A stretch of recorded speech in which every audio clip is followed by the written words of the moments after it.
You've probably seen one of these, a Lego brick. But have you ever wondered how it all started and why it's called Lego? Actually, the name is much older than this plastic brick. Are you curious?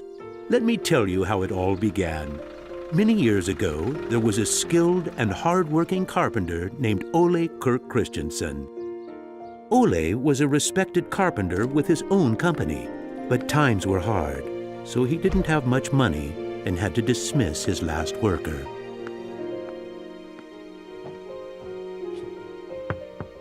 Come on in. I've closed down the workshop and packed my things. Thank you. I suppose I'd better write you a paycheck.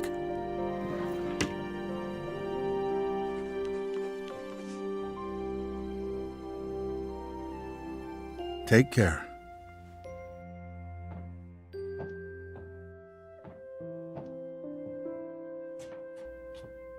Well, that was the last one. I just didn't imagine that it would come to this. I know. It's hard to understand. But at least now it can't get much worse. But it did get worse. Shortly after, Ole lost his wife. But Ole was a special person. He wasn't the type that gave up. And with the responsibility of his 4 sons, he had to think of something.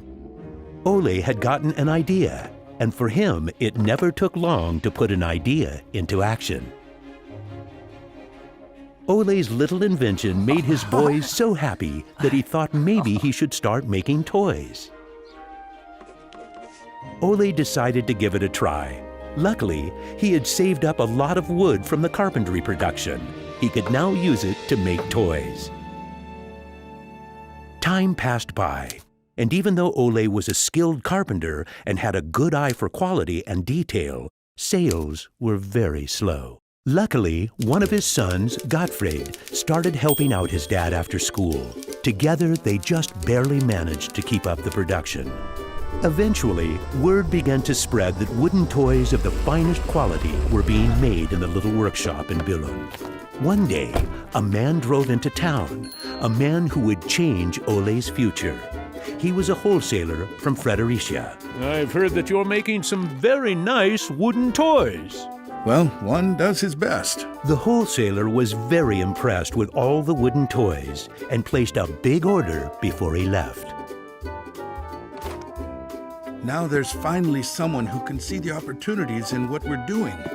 Look at this. The wholesaler wants to put a lot of our toys into his store for the holidays.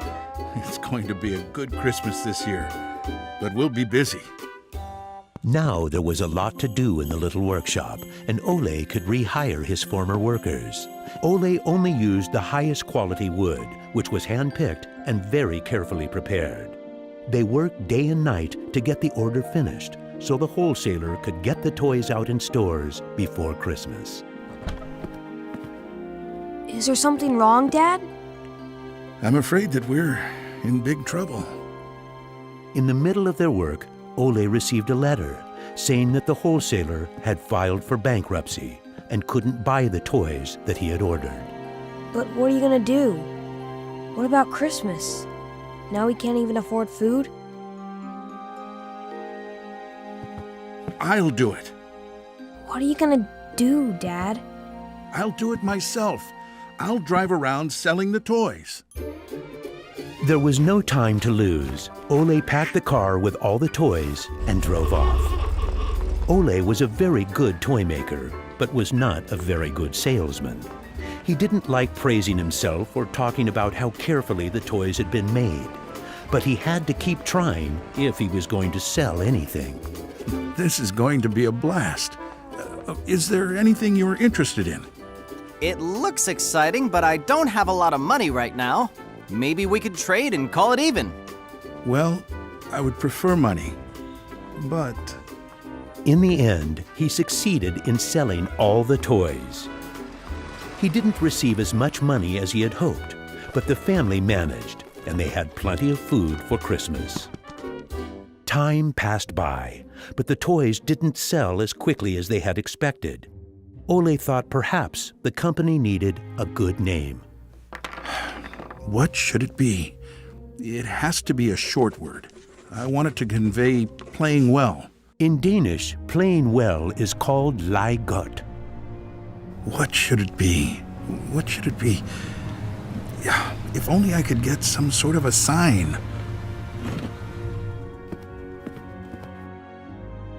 Lego. As you can see, Ole himself ended up finding a very suitable name. But what he didn't know was that in Latin, the word Lego means I put together. The name Lego was well received, and the company slowly started to move forward. We have made 3,000 crowns this year, and we have more orders than usual. Did you say 3,000 crowns? Then you need to see what I've been looking at. Even though Gottfried wasn't comfortable spending money on a milling machine, he could see that it was useful and that the quality of the toys improved. Could you finish the last batch and get it ready for shipping? I will. Dad, I've saved a lot of money for the company today. Really? How? I figured we could save money in the lacquer, so I only coated the ducks twice instead of 3 times. You what? Unfortunately, Gottfried's idea didn't go over well with Ole. Ole made Gottfried unpack all the ducks himself, give them the last layer of lacquer, and bring them back to the train station. Ole believed in high quality and not cheating his customers.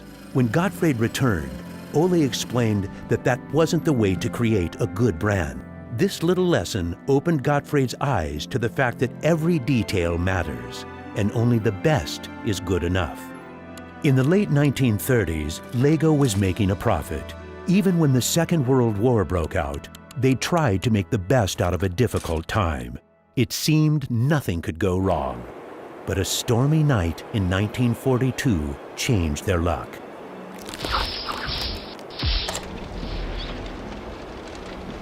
There's a fire! The workshop is on fire! But when the firemen arrived, they were unable to save the workshop. It burned to the ground, and all the drawings and models were destroyed. Ole was beginning to lose hope. All that he had worked for was gone, and he almost lost his company. But being responsible for his children and workers inspired him to rebuild Lego. A new factory was constructed. Soon the production of wooden toys started again. The little company fought its way back into the market. Gradually, the Lego factory began to run smoothly, and Ole started looking for new challenges. One day, he went to Copenhagen to look at a new machine that had just arrived in Denmark. It was a plastic molding machine, and Ole was very excited about it. Should we buy it? It sure is a good bargain, and it will give us a lot of opportunities. Well, it does sound interesting, but it is a lot of money. I'll take that as a yes. When the plastic molding machine finally arrived, Ole started making little plastic teddy bears and rattles. But he still had the plastic bricks that he had received at the fair. There was something about them that he couldn't stop thinking about. And even though no one else could see the potential in them, Ole decided to redesign and put them into production. But it was when Lego first launched the Gray Ferguson tractor that the plastic toys became a success. Unfortunately, the sales were dropping during the summer, and the company had too many toys in stock. This can't be right. Of course our products can be sold the whole year, not only for Christmas. Gottfried decided that he would go out and sell the toys himself. Gottfried brought his wife Edith as company and moral support.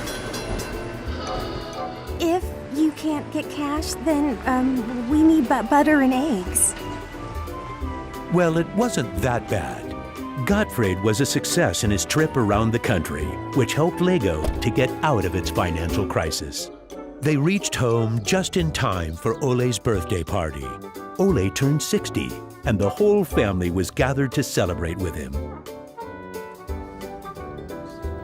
Well, I guess it was a long trip around the country. Hey, I got an idea. Listen. What about a picture with the 3 generations? Everyone thought that was a good idea, and we were placed on the sofa with all the presents and flowers around us. On a business trip to England, Gottfried met the head of a big shopping center on his way home. They discussed the toy industry, and the conversation would be very important to the future of Lego. Damn this industry. I just think that toys are no good nowadays. What do you mean? I think they're working very well. Oh, they work fine, sure, but there's no system in anything. System? System? There isn't any system. What in the world are you doing, Gottfried? There isn't any system. The toys need an idea and a system built around it. I want to put system into play. Children have only been offered ready-made solutions. They need something different that will strengthen their imagination and creativity. So you're trying to put Lego into a system? Interesting. That same year, Lego started producing the first Lego system of play. Children could now build houses from the Lego bricks. The town plan gave play a realistic town setting, and with this, children learned about traffic safety. My sisters and I could play with the new Lego system for hours. Some people said we were the luckiest children in the world because we grew up in a toy factory. It was a huge breakthrough, and Gottfried decided to try selling it outside of Denmark. The system of play was so popular that they managed to sell it to many countries.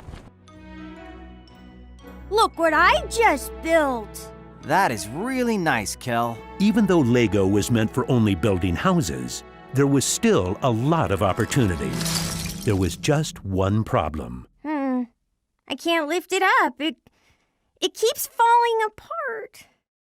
That made Gottfried wonder. He wanted to find a way to make the Lego bricks stick together, but that was easier said than done. Gottfried noticed that the Lego bricks got a better clutch power with tubes inside. Now it was no longer just bricks, but a whole construction system with endless possibilities. This was groundbreaking for the Lego product. With a child's imagination, Lego could be anything in the world, over and over again. The imagination is the limit. Look, Dad! Now I can build everything! Unfortunately, Ole never got to see how successful the little brick actually became. Gottfried was left on his own, and he had to go through another fire at Lego that destroyed most of the wood production. Just like his father, Gottfried knew that he had to try to get the best out of any situation and never give up. Gottfried took the hard times with his head held high. As sales grew, the company also got bigger. He had to think ahead, and he decided not to resume the production of wooden toys and to only focus on the Lego system. It turned out to be a great decision. Many new models were built, and Lego got stronger in the toy industry. Sir, which one of these do you think is the best? That one. Even though it got busier at Lego, Gottfried still had bigger plans. Now he wanted to build an airport, so it would be easier to sell his toys to the whole world. Like father, like son. It didn't take long to put his idea into action. Only 3 years later, Billund Airport was opened. The many guests and business connections who visited the company always wanted to see the modeling department. Gradually, it got so crowded that it was hard for the employees to keep up their work. I think we better wait a while. Gottfried could see that something had to be done. He needed a bigger place to display the Lego models. I don't want to interrupt, so I'll just put this package of our new Lego train on the table. Just put it there. Train? The idea grew quickly from an exhibition room to an amusement park. And then we could have a tower so you could look over the whole park from above, the whole town. It will be a land made out of Lego. Legoland! Well, it looks interesting, but how many visitors are you actually counting on? Well, I guess, 200, 300,000? 300,000! Even though it sounded like a lot, my dad was actually pretty far off the mark. There were 600,000 guests the very first year. My family and I were there to greet the guests. We've kept up this tradition ever since.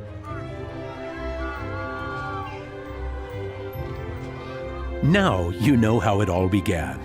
Lego wouldn't be what it is today if it hadn't been for my grandfather's sense of quality and search for perfection. My father firmly believed in the endless possibilities of the Lego system. I seek to take the Lego idea even further, encouraging children to explore, experience, and express their own world, a world without limits.